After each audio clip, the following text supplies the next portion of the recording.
Nouvel an iranien, cette année, on est en 1394. C'est le premier jour du printemps. Chaque année, c'est le 20 ou 21 mars. Nowruz est la plus ancienne des traditions iraniennes, perses. Cette fête rappelle le temps de l'Iran, de la mythologie. L'Iran Ahura-Mazda, l'Iran du dieu lumière, du dieu soleil et du dieu du feu.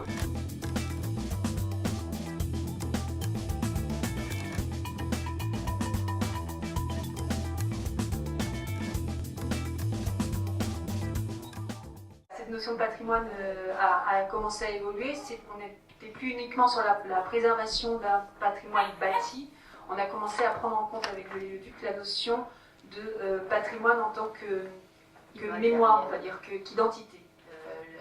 On donnait en fait à la notion de patrimoine la notion de vivant. Et à partir du Léoduc, des siècles sont passés, et avec l'UNESCO, on est arrivé en fait à la notion de patrimoine, non plus uniquement bâti, mais patrimoine culturel. Donc là, on élargit la définition. On n'est plus du tout dans uniquement l'architecture ou les tableaux. Et là, le patrimoine culturel commence à avoir donc, cette dimension qu'on connaît maintenant. On va arriver à partir donc, de 72, le patrimoine culturel matériel, et en 2003, le patrimoine culturel immatériel. Alors, matériel, immatériel, tangible et pas tangible en fait. Tangible, donc matériel, tout ce qui peut être architecture, et puis voilà. Objet, et puis pour le reste, ça peut être une coutume, une tradition. C'est une mémoire en fait, et c'est une identité après pour tout ce qui est patrimoine immatériel. Donc l'association en fait, Femmes de la Démer, elle est novatrice en ce sens qu'elle, en plus, elle est en train de découvrir une autre sorte de patrimoine qui sont à la fois le patrimoine humain, parce que quand on vous dit patrimoine humain, souvent on pense en fait à la mémoire, à l'identité, mais en fait, en tant qu'être vivant, nous sommes une somme de patrimoine. Vous êtes votre patrimoine familial, votre patrimoine culturel, votre patrimoine de compétences techniques. Quand Femme de la Mer fait des portraits de femmes, elle fait des portraits de patrimoine humain. Ce soir, je vais vous parler du tapas en Océanie, mais il faut savoir qu'il existe des étoffes d'écorce qui sont fabriquées en Amérique du Sud, en Afrique, notamment en Ouganda. Alors en fait, ce mot apparaît avec la rencontre des Européens et des Océaniens dans le Pacifique, quand les Européens arrivent au moment des années 1800. C'est un terme qui, à l'origine, désigne la bande blanche qu'il y a ici sur les tapas.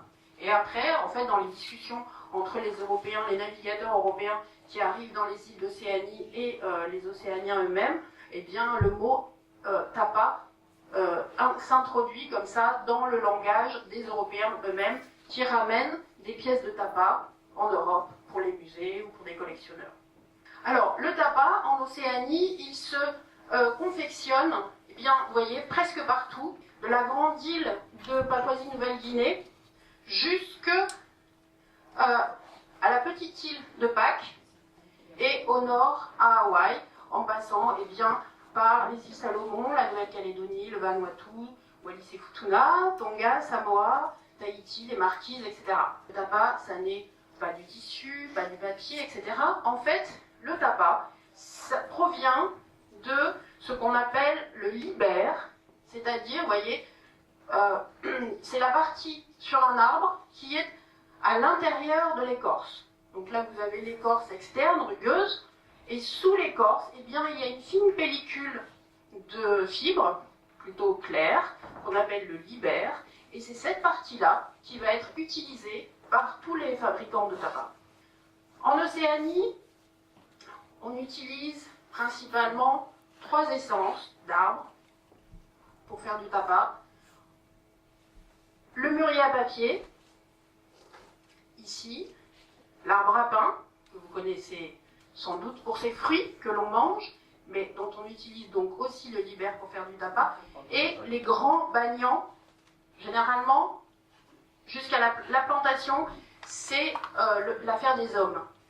Après, on va passer uniquement dans le travail des femmes. On fend tout le long du tronc l'écorce. Voilà, elle a déjà gratté l'écorce externe. Donc là, on a tout de suite le libère qui apparaît.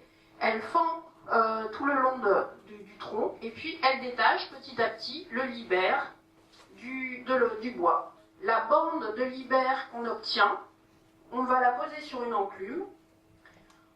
C'est le terme qu'on utilise techniquement. Une enclume soit de bois, soit de pierre ou marquise.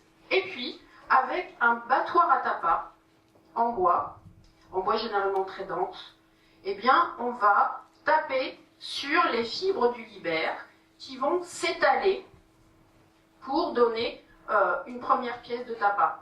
Donc vous voyez, il n'y a pas de tissage du tout.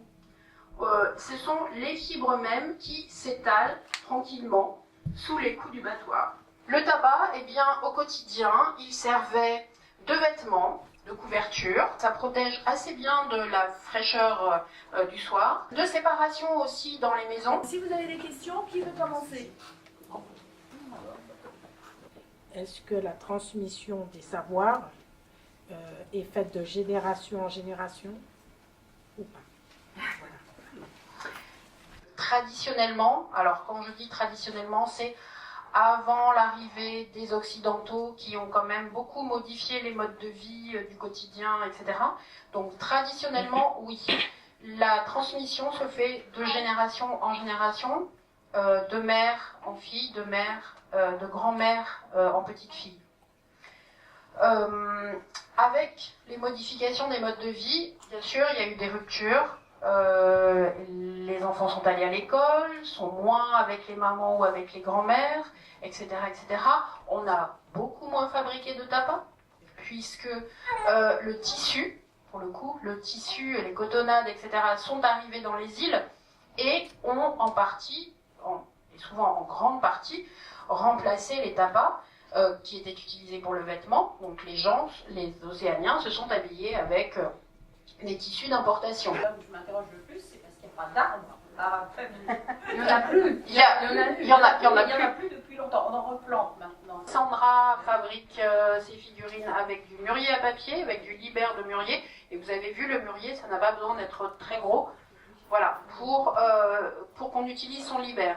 Donc elle travaille à partir du mûrier à papier. Et bon, voilà, elle se débrouille comme elle peut, mais elle le fait. Je me demandais si l'avenir du tapas n'est pas dans la décoration, dans justement ce mixage avec l'ameublement très contemporain.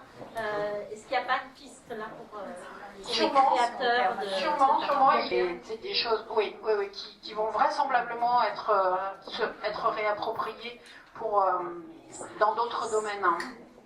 C'est sûr qu'il y a un bel avenir pour ce type d'objet, cette fabrication, ce produit océanien typique. Et j'espère que j'ai réussi à vous convaincre du fait que le tabac est vraiment un objet patrimoine pour les Océaniens. Et voilà, et ça vous a intéressé.